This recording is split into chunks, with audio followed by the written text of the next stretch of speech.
भूत महल, दिल्ली का भोली भटियारी महल। भारत की राजधानी दिल्ली में एक ऐसा महल है जिसे लोग भूतिया मानते हैं। भूली भटियारी का महल, जो कि दिल्ली के सेंट्रल रिच फॉरेस्ट एरिया में मौजूद है। कई लोगों ने वहां अजीबोगरीब चीजें एक्सपीरियंस की हैं। कई लोगों ने वहां एक सफेद साड़ी पहने एक अजीब सी दिखने वाली औरत को देखा है, बल्कि कुछ लोगों ने अजीब सी काली परछाइयों को भी देखा है। कभी किसी के चीखने की आवाजें, तो कभी हवा का एकदम से रुक जाना, जिससे कई लोगों को वहां सांस लेने में तकलीफ भी हुई है। कई लोग मानते हैं कि यहाँ एक रानी की आत्मा भटकती है। भूली भटियारी के महल के सिक्योरिटी के लिए भी वहां आज तक कभी कोई भी गार्ड रात में टिक नहीं पाया है। रोज शाम होते ही वहां पुलिस बैरिकेडिंग करना शुरू कर देती है। किसी का भी वहां अंधेरा होने के बाद जाना मना है। लेकिन अर्पित और उसके दोस्त कार्तिक और शिखर उस महल के बारे में कुछ नहीं जानते थे। वो तीनों हर संडे अपनी साइकिल्स लेकर शाम को साइकिलिंग राइड्स पर जाया करते थे।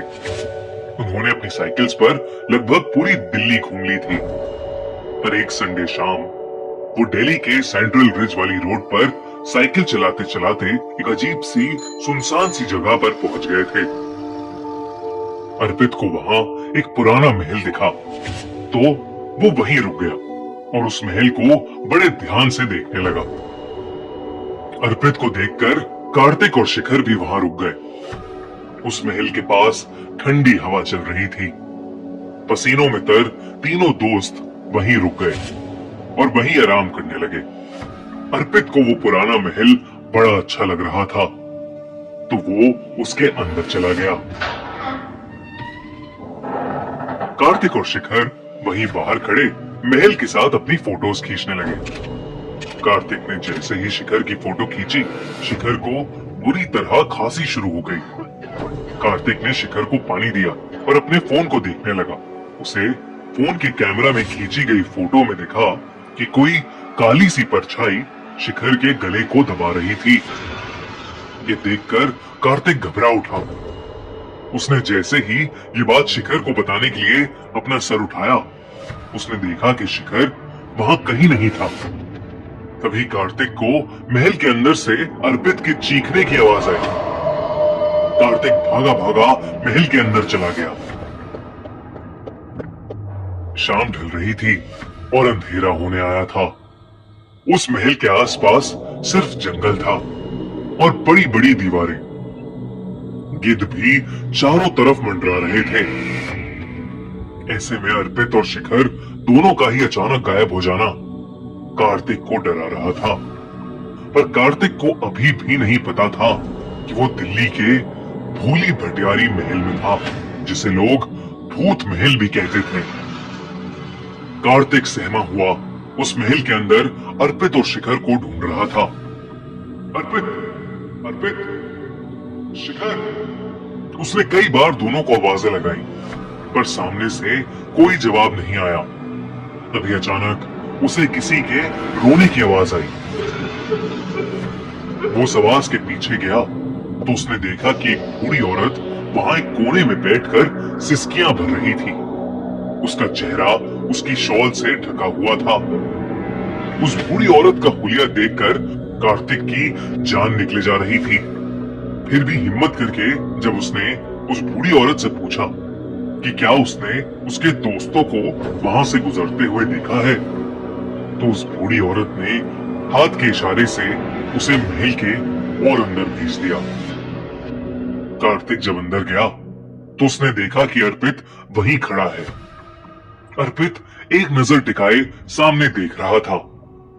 ऐसा लग रहा था कि जैसे अर्पित किसी के वश में हो। कार्तिक ने उसे जोरों से हिलाया, लेकिन तब भी अर्पित सामने ही देखे जा रहा था। कार्तिक ने जब ध्यान से सामने देखा तो उसे सामने एक छत सी दिखी और उस छत पर एक औरत। वो औरत किसी रानी से कम नहीं लग रही थी और वो इधर से उधर भटक रही थी।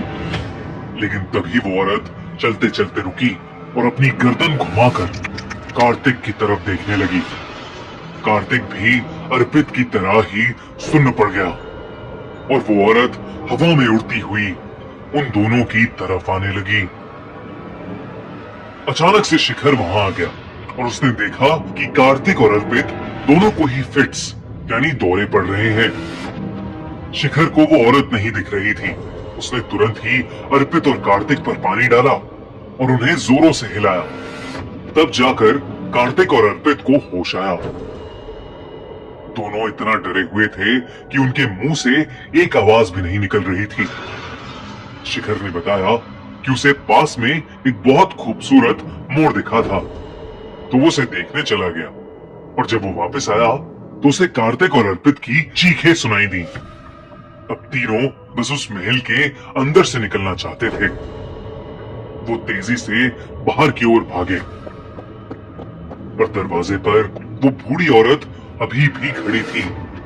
अचानक उसका शॉल नीचे गिर गया और उसका ढका हुआ चेहरा अब तीनों के सामने था।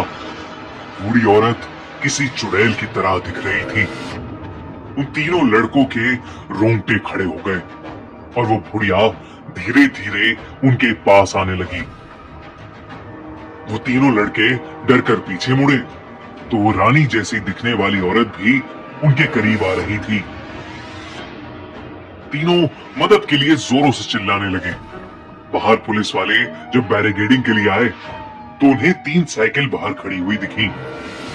वो समझ गए कि अंदर जरूर कोई है और उन्होंने तुरंत महल के अंदर जाकर चेक किया। तीनों लड़के महल के दरवाजे के पास बेहोश पड़े थे और उनके शरीर बुरी तरह तप रहे थे।